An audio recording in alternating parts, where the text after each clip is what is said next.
Oke, bismillah, lanjut ke part 3 dari pembahasan part of speech.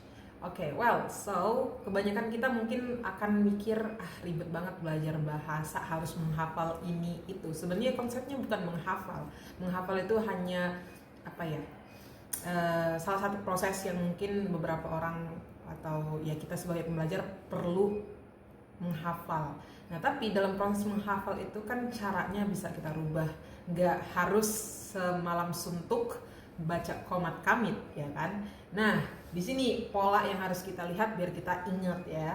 Karena namanya orang yang berilmu berarti dia ingat ketika itu bisa dibutuhkan dalam konteks practical conversations atau dalam hal apapun itu ya.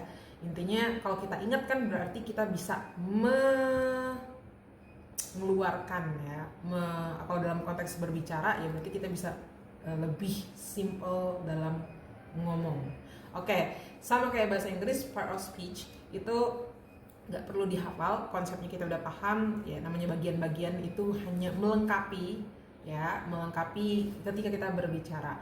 But kita tarik lagi, make it simple, itu yang paling penting. Karena untuk belajar itu harus dimulai dari yang simple dulu. Kita memahami level kita, and then we grow up step by step. Nah, jadi goalsnya boleh setinggi langit, tapi pahami posisi kita di mana.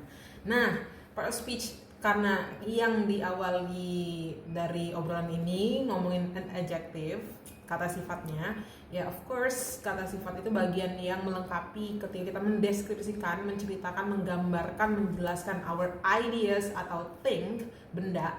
Ya of course adjective gitu. Nah, jadi di part 3 ini masih tetap ngomongin adjective karena kemarin belum complete. Nah, make it complete, kita completein di sini.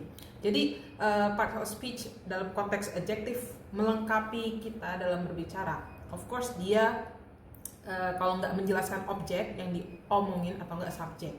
Nah, simpelnya banyak sebenarnya jenis adjektif, tapi kalau mau kita buat simple dulu di awal, segala sesuatu yang berkaitan dengan kondisi itu adjektif, sifat itu adjektif, warna itu adjektif, color itu adjektif, nationality itu adjektif, size itu adjektif.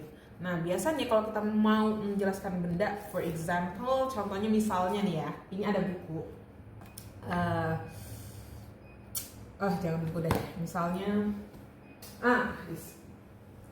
ini ada glass, a cup ya, mug, bisa dibilang mug ini ya.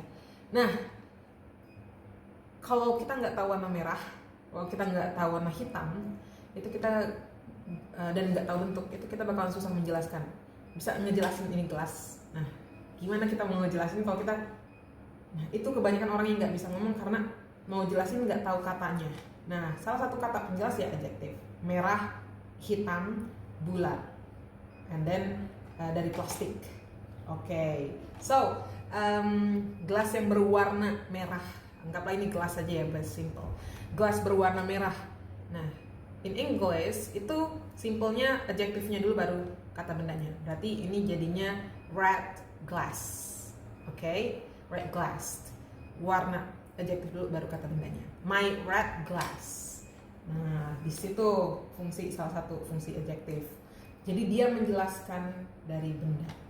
Nah, makanya kenapa perlu upgrade beberapa kata sifat, karena that's how we increase our ideas come out from our brains, keluar dari otak kita gitu ya, gitu. Dan ini bukan satu-satunya ya, hanya salah satu part 3 yang kita bahas hari ini gitu. Contoh lain misalnya mobil yang berwarna merah, red car, and then rumah yang besar, big house, adjektif dulu baru noun. Oke, I think itu dulu untuk hari ini. So, see you next part. Berarti part keempat. Bye.